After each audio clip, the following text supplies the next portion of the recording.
رحمۃ اللہ علیہ نے اپنے نوجوان کو احساس دلانے کی بہت کوشش کی ہے، کیونکہ ہمیں حس رہی ہی نہیں، احساس رہا ہی نہیں، قلب میں سوچ نہیں، روح میں احساس نہیں، کچھ بھی پیغام محمد کا تمہیں پاس نہیں۔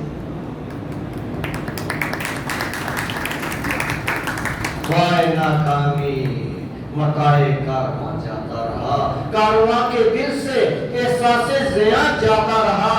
اقبال رحمۃ اللہ علیہ نے احساس دلانے کی کوشش کی ہے، آپ کا مقام بتانے کی کوشش کی ہے، تو براہ راست خطاب کیا ہے نوجوانوں سے خطاب۔ کبھی اے نوجوان مسلم تدبر بھی کیا تو نے؟ وہ کیا گردوں تھا تو جس کا ہے ٹوٹا ہوا تارا؟ تجھے اس قوم نے پالا ہے آغوش محبت میں، کچڑ ڈالا تھا جس نے پاؤں میں تاج سرے دارا۔ بادشاہوں کے تاج پاؤں میں کچڑ ڈالے تھے، ان کی گود میں پڑے، ہم ان کے فالوورز ہیں، ان کے پیروکار ہیں، اپنا مقام سمجھیں۔ گدائی میں بھی وہ اللہ والے تھے غیور اتنے، ہم تو کشکول اٹھائے پھرتے ہیں، بھکاری بنے ہوئے سارے زمانے کے، اور ان کا یہ عالم تھا گدائی میں بھی وہ اللہ والے تھے غیور اتنے کہ منہ ان کو گدا کے ڈر سے بخشش کا نہ تھا یارا۔ کسی کو یہ ڈر نہیں تھا کہ یہ بھیک مانگے گا، مجھے کچھ دینا پڑے گا۔ غرض میں کیا کہوں تجھ سے کہ وہ صحرا نشین کیا تھے، جہانگیرو، جہاندارو، جہاں بانو، جہاں آرا، زمانے پہ حاکمیت، زمانے کے جہانگیر، جہاندار، جہاں بان، چلانے والے زمانے کے نظام کو ایسا چلایا کہ زکات لینے والا نہیں ملتا تھا۔ اس دور میں جو وسائل بھی نہیں تھے، خوشحالی اتنی تھی۔ جہاں آرا، زمانے کو سجا دیا، تاریخ کبھی بھلا نہیں سکتی، سنہری الفاظ میں ان کی تاریخ آج بھی موجود ہے۔ غرض میں کیا کہوں تجھ سے کہ وہ صحرا نشین کیا تھے، جہانگیرو، جہاں دارو، جہاں بانو، جہاں آرا۔ اگر چاہوں تو نقشہ کھینچ کے الفاظ میں رکھ دوں، مگر تیرے تخیل سے فزوں تر ہے وہ نظارہ، تجھے سمجھ ہی نہیں آئی۔ کیوں کہ دنیا کی یہ حیثیت، دولت کی یہ کشش، یہ چمک، یہ اتنی ہمارے دلوں میں سرایت کر گئی دنیا داری کہ ہم اس کے بندے بن گئے، ہم خود پرست بن گئے، خدا پرست نہیں رہے۔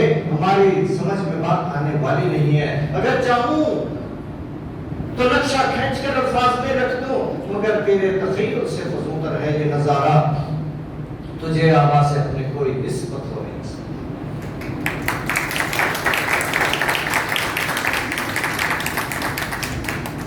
تجھے آواز سے اپنے کوئی نسبت ہو نہیں سکتی کہ تو گفتار، وہ کردار، تو ثابت، وہ سیارہ۔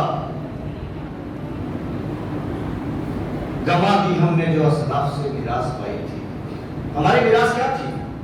زمانے کی حاکمیت، خلافت، امامت، قیادت، ہماری میراث یہ تھی۔ گوا دی ہم نے جو اسلاف سے میراث پائی تھی، سریا سے زمین پر آسمان نے ہنپ دے مارا۔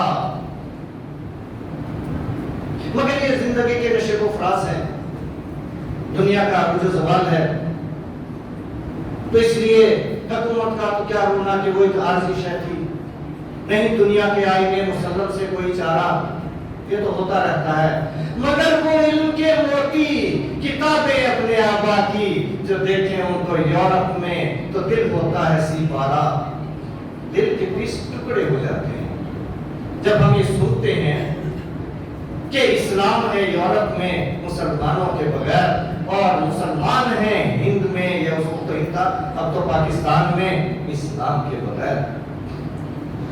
ہمارے اسباق انہوں نے سیکھ لیے، انہوں نے یاد کر لیے، وہ ان پہ عمل پیرا ہو گئے، وہ سچ بھی بولتے ہیں، وہ عدل بھی کرتے ہیں اور وہ شجاعت بھی رکھتے ہیں، ساری دنیا پہ حاکم ہیں، سپر پاور ہیں، جو دیکھیں ان کو یورپ میں تو دل ہوتا ہے سپارہ۔ اور غنی ایک شاعر ہے، فارسی شاعر،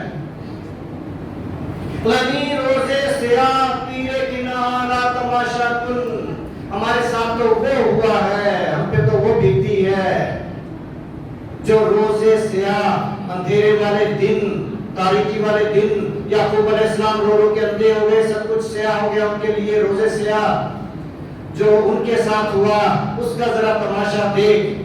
غنی روزے سیاہ پیر کنارہ تماشا کن، کنان کے بادشاہ تھے، پیغمبر تھے، کنان کے بزرگ تھے، ان کا تماشا تو ذرا دیکھ کہ نور دیداش روشن کند چشمے زلیخا را، کہ ان کی آنکھوں کا نور جس کی خاطر رو رو کے اندھے ہو گئے، وہ زلیخا کی آنکھوں کو روشنی دے رہا۔ ہماری کتابیں، ہمارے اسباب یورپ نے سیکھ لیے، ہم نے الماریوں میں سجا کے رکھا۔ ہمارے ساتھ وہی واقعہ ہوا ہے کہ اثاثے ہمارے تھے اور یورپ والوں نے، آج جو ان کے پاس دفاعی قوت ہے ہمارے نبی صلی اللہ علیہ وسلم سے سیکھی، آج ہمیں کسی کو بھی معلوم نہیں ہے شاید کہ ہمارے نبی صلی اللہ علیہ وسلم کی مجاہدانہ زندگی کیسی تھی، ان کی ذاتی تلواریں کتنی تھیں۔ اگر میں سوال کروں تو شاید کوئی نوجوان بتا نہ سکے، ذاتی تلواریں 9 تھیں۔ جب دنیا سے رخصت ہوئے، گھر میں تیل نہیں تھا چراغ جلانے کے لیے، کھانے پینے کی چیزیں تو درکنار، مگر گھر میں ہر طرف اسلحہ ہی اسلحہ تھا، تلواریں تھیں، ڈھالیں تھیں، زرہیں تھیں، تیر تھے، خود جو سر پہ ٹوپی آہنی ٹوپی لی جاتی ہے وہ تھی، جبے تھے، سب کچھ تھا۔ امت کو جو میراث دے کے گئے وہ اسلحہ، دفاع، اور اللہ کا بھی تو یہی حکم ہے، قرآن میں واضح ہے جس کا مفہوم ہے کہ دشمن سے مقابلے کے لیے تیار رہو اور اپنے گھوڑے تیار رکھو تاکہ دشمن پر تمہاری ہیبت رہے۔ ہم نے وہ حکم توڑ دیا، آج دشمن کی ہیبت ہم نے۔ اقبال رحمۃ اللہ علیہ نے اپنے نوجوان کو براہ راست خطاب کر کے جگانے کی کوشش کی ہے۔